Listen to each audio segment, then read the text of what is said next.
ഒരു business owners അവരുടെ സ്ഥാപനത്തിൽ ആദ്യം വെക്കേണ്ട സ്റ്റാഫ് എന്ന് പറയുന്നത് അഡ്മിൻ സ്റ്റാഫിനെയാണ്. അതിനുശേഷമാണ് നമ്മൾ എന്ത് ചെയ്യേണ്ടത്, അക്കൗണ്ട്സ് ഡിപ്പാർട്ട്മെന്റിലേക്ക് വെക്കേണ്ടത്. അതിന്റെ കാരണം പറഞ്ഞുതരാം.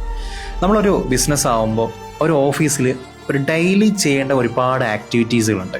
സ്റ്റാഫിൻ്റെ അറ്റൻഡൻസ്, അതേപോലെ തന്നെ നിലവിൽ വരുന്ന കോളുകൾ അറ്റൻഡ് ചെയ്യുക, അതേപോലെ ഒരു ഓഫീസിൽ നിലവിൽ ബില്ലിങ്ങൾ എടുത്തു വെക്കുക, അങ്ങനെ ഒരുപാട് ഡെയിലി ചെയ്യേണ്ട കുറേ ആക്ടിവിറ്റീസുകളുണ്ട്. ഈ ആക്ടിവിറ്റീസുകൾ ഒരു ഓണർ ചെയ്യുകയാണെങ്കിൽ ഒരുപാട് സമയം ഇതിൽ ചിലവാക്കേണ്ടി വരും. അപ്പോൾ ഇത് കുറഞ്ഞ ഇമ്പോർട്ടൻ്റ് ആയിട്ട് കൊടുക്കേണ്ട കുറച്ച് ആക്ടിവിറ്റീസുകളാണ്. അറ്റൻഡൻസ്, അതേപോലെ തന്നെ അതിലേക്ക് ആരൊക്കെ വിളിക്കുന്നുണ്ട്, അവിടുത്തെ കാര്യങ്ങൾ, ഓഫീസിലെ കുറച്ച് കാര്യങ്ങൾ, ഡെയിലി ചെയ്യേണ്ട കുറച്ച് ആക്ടിവിറ്റീസുകളൊക്കെ ഉണ്ടാവുമല്ലോ, ആ കാര്യങ്ങൾ.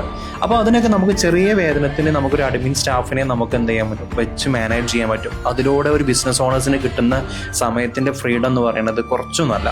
അപ്പം ആദ്യ കാലത്തിൽ ഞാൻ ബിസിനസ് തുടങ്ങിയ സമയങ്ങളിൽ ഏറ്റവും കൂടുതൽ നമുക്ക് ഈ അഡ്മിൻ റോളുകളിലാണ് ഏറ്റവും കൂടുതൽ സമയം പോയിരുന്നത്. ബാക്കിയുള്ള കാര്യങ്ങൾക്ക് സമയം കണ്ടെത്താൻ പറ്റുന്നില്ല.